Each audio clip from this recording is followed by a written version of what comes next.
بسم الله الرحمن الرحيم. الحمد لله الذي أنزل على عبده الكتاب ولم يجعل له عوجا قيما لينذر بأسا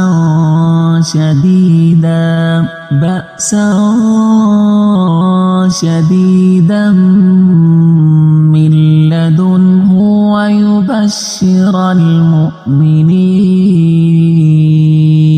ويبشر المؤمنين الذين يعملون الصالحات أن لهم أجرا حسنا ماكثين فيه أبدا وينذر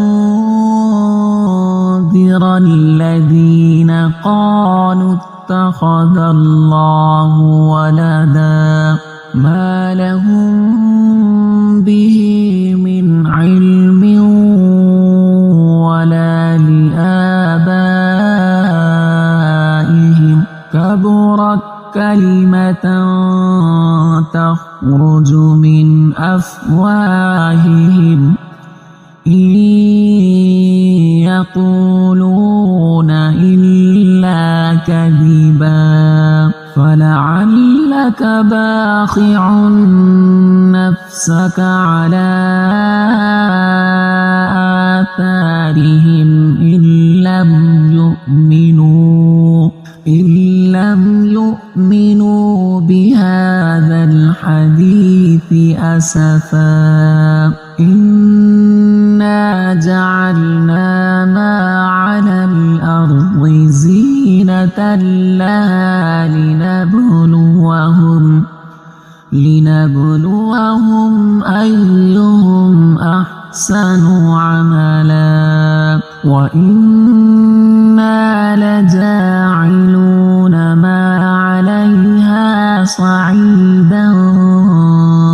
جرزا أم حسبت أن أصحاب الكهف والرقيم كانوا من آياتنا عجبا إذ أوى الفتية إلى الكهف فقالوا ربنا آتنا من لدنك رحمة وهيئ لنا من أمرنا رشدا فضربنا على آذانهم في الكهف سنين عددا ثم بعثناهم لنعلم أي الحزبين أحصى لما لبثوا أمدا نحن نقص عليك نبأهم بالحق إنهم فتية آمنوا بربهم وزدناهم هدى وربطنا على قلوبهم إذ قاموا فقالوا ربنا رب السماوات والأرض لن ندعو من دونه إلها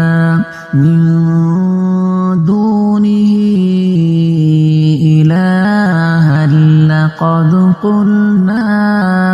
إذا شططا هؤلاء قوم اتخذوا من دونه آلهة لولا يأتون عليهم بسلطان بين فمن أظلم ممن افترى على الله كذبا وإذ اعتزلتموهم وما يعبدون إلا الله فأووا إلى الكهف ينشر لكم ربكم من رحمته ويهيئ لكم من أمركم مرفقا وترى الشمس إذا طلعت تزاور عن كهفهم ذات اليمين وإذا غربت تقرضهم ذات الشمال وهم في فجوة من ذلك من آيات الله من يهد الله فهو المهتد ومن يضلل فلن تجد له وليا مرشدا وتحسبهم أيقاظا وهم رقود ونقلبهم ذات اليمين وذات الشمال وكلبهم باسط ذراعيه بالوصيد لو اطلعت عليهم لوليت منهم فرارا ولملئت منهم رعبا وكذلك بعثناهم ليتساءلوا بينهم قال قائل منهم كم لبثتم قالوا لبثنا يوما أو بعض يوم قالوا ربكم أعلم بما لبثتم فابعثوا أحدكم بورقكم هذه إلى المدينة فلينظر أيها أزكى طعاما فليأتكم برزق منه وليتلطف ولا يشعرن بكم أحدا إنهم إن يظهروا عليكم يرجموكم أو يعيدوكم في ملتهم ولن تفلحوا إذا كذلك أعثرنا عليهم ليعلموا أن وعد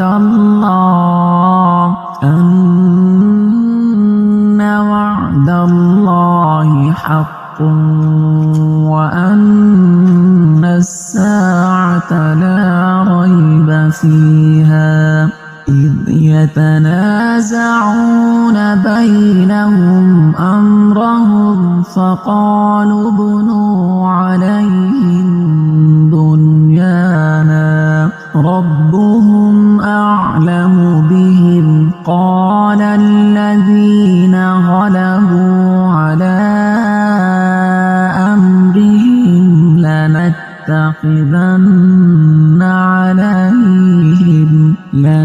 لنتخذن عليهم مسجدا سيقولون ثلاثة رابعهم كلبهم ويقولون خمسة سادسهم كلبهم رجما بالغيب ويقولون سبعة وثامنهم كلبهم قل ربي أعلم بعدتهم ما يعلمهم إلا قليل فلا تمار فيهم إلا مراء ظاهرا ولا تستفت فيهم منهم أحدا ولا تقولن لشيء إني فاعل ذلك غدا إلا أن يشاء الله واذكر ربك إذا نسيت وقل عسى أن يهديني ربي لأقرب من هذا رشدا ولبثوا في كهفهم 300 سنين وازدادوا 9 قل الله أعلم بما لبثوا له غيب السماوات والأرض أبصر به وأسمع ما لهم من دونه من ولي ولا يشرك في حكمه أحدا واتل ما أوحي إليك من كتاب ربك لا مبدل لكلماته ولن تجد من دونه ملتحدا واصبر نفسك مع الذين يدعون ربهم بالغداة والعشي يريدون وجهه ولا تعد عيناك عنهم تريد زينة الحياة الدنيا ولا تطع من أغفلنا قلبه عن ذكرنا واتبع هواه وكان أمره فرطا وقل الحق من ربكم فمن شاء فليؤمن ومن شاء فليكفر إنا أعتدنا للظالمين نارا أحاط بهم سرادقها وإن يستغيثوا يغاثوا بماء كالمهل يشوي الوجوه بئس الشراب وساءت مرتفقا إن الذين آمنوا وعملوا الصالحات إنا لا نضيع أجر من أحسن عملا أولئك لهم جنات عدن تجري من تحتهم الأنهار يحلون فيها من أساور من ذهب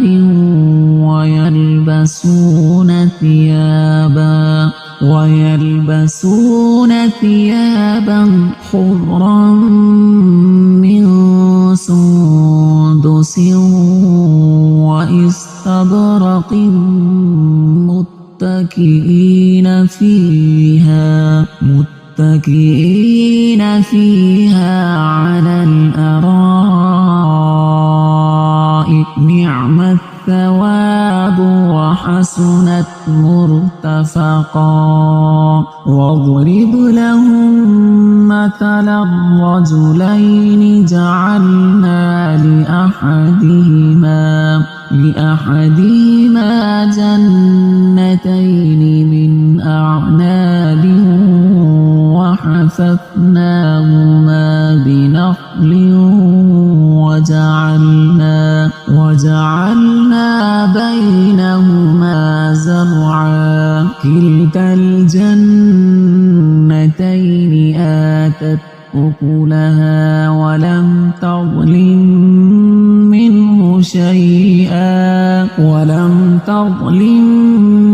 منه شيئا وفجرنا خلالهما نهرا وكان له ثمر فقال لصاحبه وهو يحاوره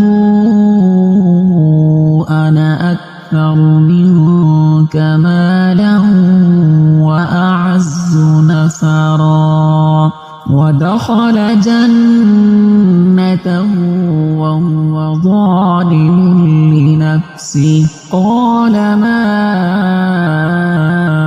أظن أن تبيد هذه أبدا وما أظن الساعة قائمة ولئن رددت إلى ربي لأجدن خيرا منها منقلبا. قال له صاحبه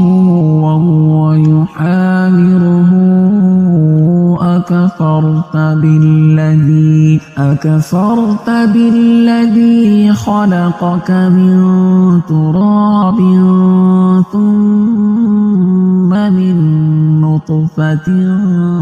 ثم سواك رجلا لكن هو الله ربي ولا أشرك بربي أحدا. ولولا إذ دخلت جنتك قلت ما شاء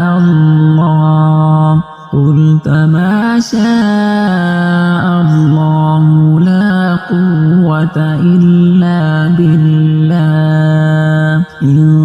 ترني أنا أقل منك مالا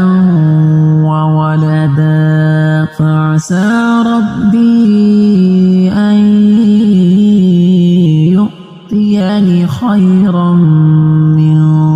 جنتك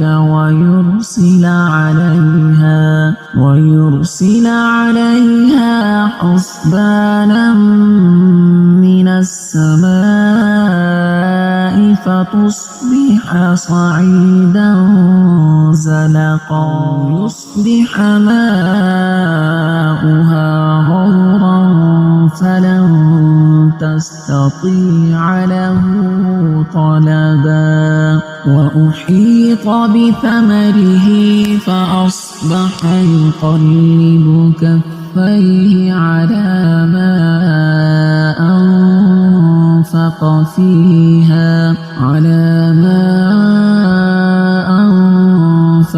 فيها وهي خاوية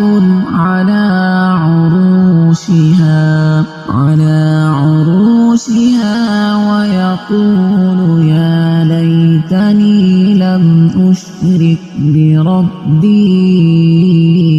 أحدا ولم تكن له فئة ينصرونه من دون الله وما كان منتصرا هنالك الولاية لله الحق هو خير ثوابا وخير عقبا واضرب لهم مثل الحياة الدنيا كماء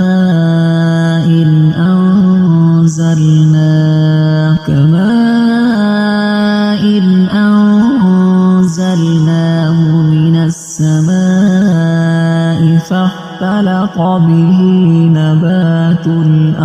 نبات الأرض فأصبح هشيما تذروه الرياح وكان الله على كل شيء مقتدرا المال والبنون زينة الحياة الدنيا والباقيات الصالحات خير عند ربك ثوابا وخير أملا ويوم نسير الجبال وترى الأرض بارزة وحشرناهم فلم نغادر منهم أحدا وعرضوا على ربك صفا لقد جئتمونا كما خلقناكم أول مرة بل زعمتم أن لن نجعل لكم موعدا ووضع الكتاب فترى المجرمين مشفقين مما فيه ويقولون يا ويلتنا ما لهذا الكتاب لا يغادر صغيرة ولا كبيرة إلا أحصاها ووجدوا ما عملوا حاضرا ولا يظلم ربك أحدا وإذ قلنا للملائكة اسجدوا لآدم فسجدوا إلا إبليس كان من الجن ففسق عن أمر ربه أفتتخذونه وذريته أولياء من دونه وهم لكم عدو بئس للظالمين بدلا ما أشهدتم خلق السماوات والأرض ولا خلق أنفسهم وما كنت متخذ المضلين عضدا ويوم يقول نادوا شركائي الذين زعمتم فدعوهم فلم يستجيبوا لهم وجعلنا بينهم موبقا ورأى المجرمون النار فظنوا أنهم مواقعوها ولم يجدوا عنها مصرفا ولقد صرفنا في هذا القرآن للناس من كل مثل وكان الإنسان أكثر شيء جدلا وما منع الناس أن يؤمنوا إذ جاءهم الهدى ويستغفروا ربهم إلا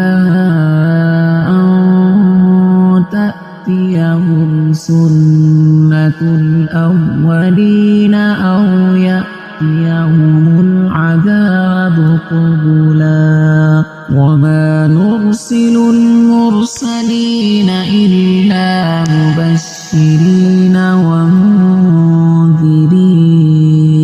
ويجادل الذين كفروا بالباطل ليدحضوا به الحق واتخذوا آياتي وما أنذروا هزوا ومن أظلم ممن ذكر بآيات ربه فأعرض عنها ونسي ما قدمت يداه إنا جعلنا على قلوبهم أكنة أن يفقهوا وفي آذانهم وقرا وإن تدعهم إلى الهدى فلن يهتدوا إذا أبدا وربك الغفور ذو الرحمة لو يؤاخذهم بما كسبوا لعجل لهم العذاب بل لهم موعد لن يجدوا من دونه موئلا وتلك القرى أهلكناهم لما ظلموا وجعلنا لمهلكهم موعدا وإذ قال موسى لفتاه لا أبرح حتى أبلغ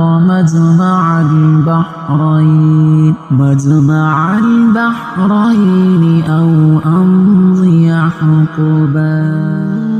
ما بلغا مجمع بينهما نسيا حوتهما فاتخذ سبيله في البحر سربا فلما جاوزا قال لفتاه آتنا غداءنا لقد لقينا من سفرنا هذا نصبا قال أرأيت إذ أوينا إلى الصخرة فإني نسيت الحوت وما أنسانيه إلا الشيطان أن أذكره واتخذ سبيله في البحر عجبا ذلك ما كنا نبغي فارتدا على آثارهما قصصا فوجدا عبدا من عبادنا آتيناه رحمة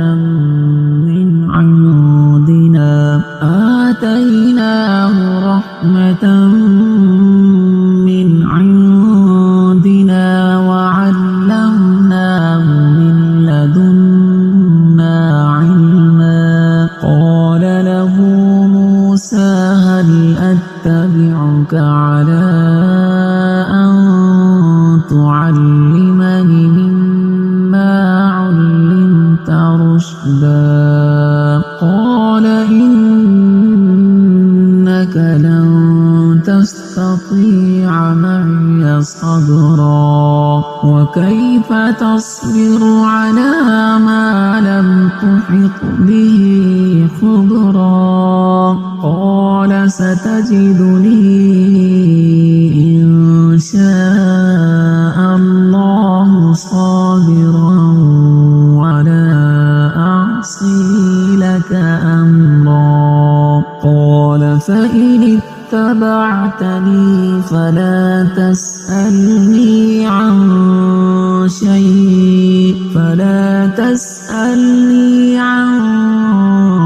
شيء حتى أحدث لك منه ذكرا فانطلقا حتى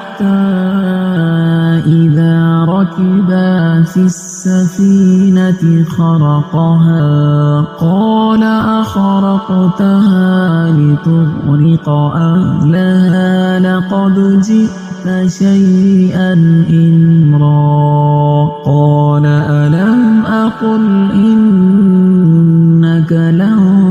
تستطيع معي صبرا قال لا تؤاخذني بما نسيت ولا ترهقني من أمري عسرا فانطلقا حتى إذا لقيا غلاما فقتله قال أقتلت نفسا زكية بغير نفس لقد جئت شيئا نكرا قال ألم أقل لك إنك لن تستطيع معي صبرا قال إن سألتك عن شيء بعدها فلا تصاحبني قد بلغت من لدني عذرا فانطلقا حتى إذا أتيا أهل قرية استطعما أهلها فأبوا أن يضيفوهما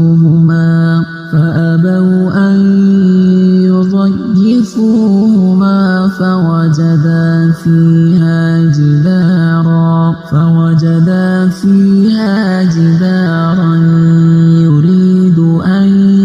ينقض فأقامه قال لو شئت لاتخذت عليه أجرا قال هذا فراق بيني وبينك سأنبئك بتأويل ما لم تستطع عليه صبرا أما السفينة فكانت لمساكين يعملون في البحر فأردت أن أعيبها وكان وراءهم ملك يأخذ كل سفينة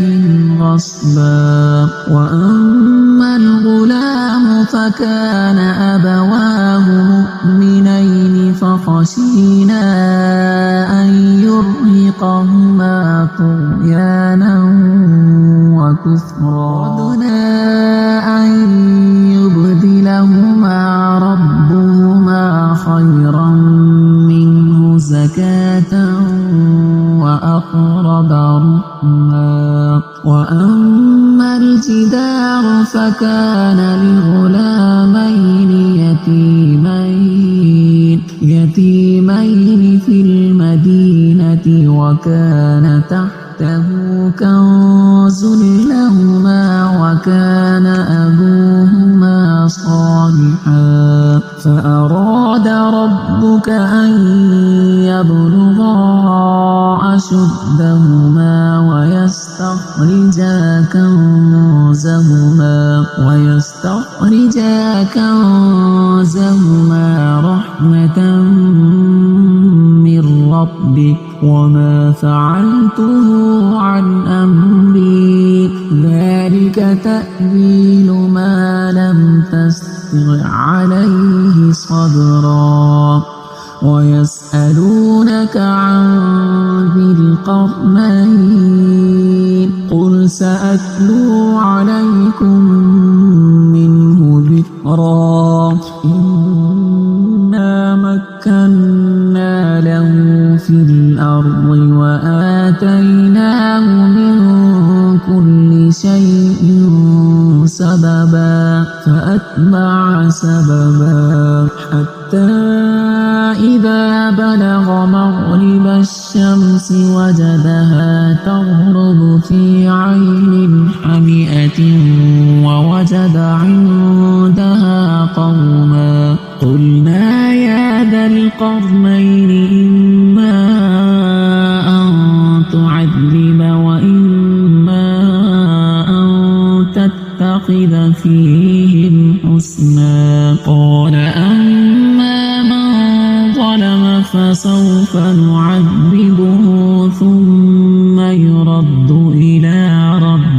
ثم يرد إلى ربه فيعذبه عذابا نكرا وأما من آمن وعمل صالحا فله جزاء الحسنى وسنقول له من أمرنا يسرا ثم أتبع سببا حتى إذا بلغ مطلع الشمس وجدها تطلع على قوم لم نجعل لهم من دونها سترا كذلك وقد أحطنا بما لديه خبرا ثم أتبع سببا حتى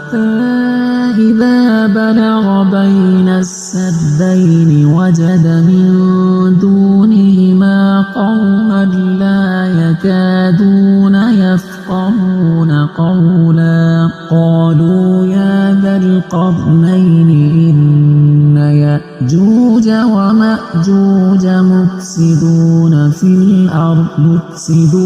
في الأرض فهل نجعل لك خرجا على أن تجعل بيننا وبينهم سدا قال ما مكني فيه ربي خير فأعينوني بقوة أجعل بينكم وبينهم ردما آتوني زبر الحديد حتى إذا ساوى بين الصدفين قال انفخوا حتى إذا جعله نارا قال آتوني أفرغ عليه قطرا فما استطاعوا أن يظهروه وما استطاعوا له نقبا قال هذا رحمة من ربي فإذا جاء بعد ربه جعله دكاء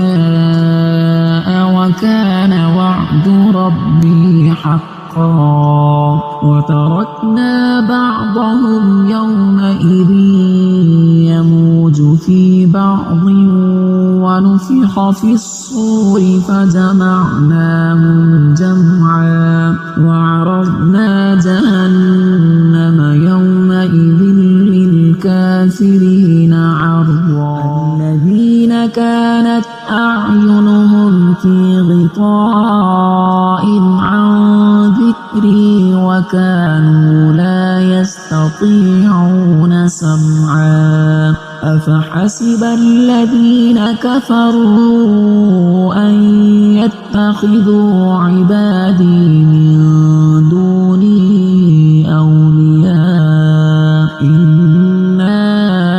أعتدنا جهنم للكافرين نزلا قل هل ننبئكم بالأخسرين أعمالا الذين ضل سعيهم في الحياة الدنيا وهم يحسبون أنهم يحسنون صنعا أولئك الذين كفروا بآيات ربهم ولقائه فحبطت أعمالهم فلا نقيم لهم يوم القيامة وزنا ذلك جزاؤهم جهنم بما كفروا واتخذوا آياتي ورسلي هزوا إن الذين آمنوا وعملوا الصالحات كانت لهم جنات الفردوس نزلا خالدين فيها لا يبغون عنها حولا قل لو كان البحر مدادا لكلمات ربي لنفد البحر قبل أن تنفد كلمات ربي ولو جئنا بمثله مددا قل إنما أنا بشر مثلكم يوحى إلي أنما إلهكم إله واحد فمن كان يرجو لقاء ربه فليعمل عملا صالحا ولا يشرك بعبادة ربه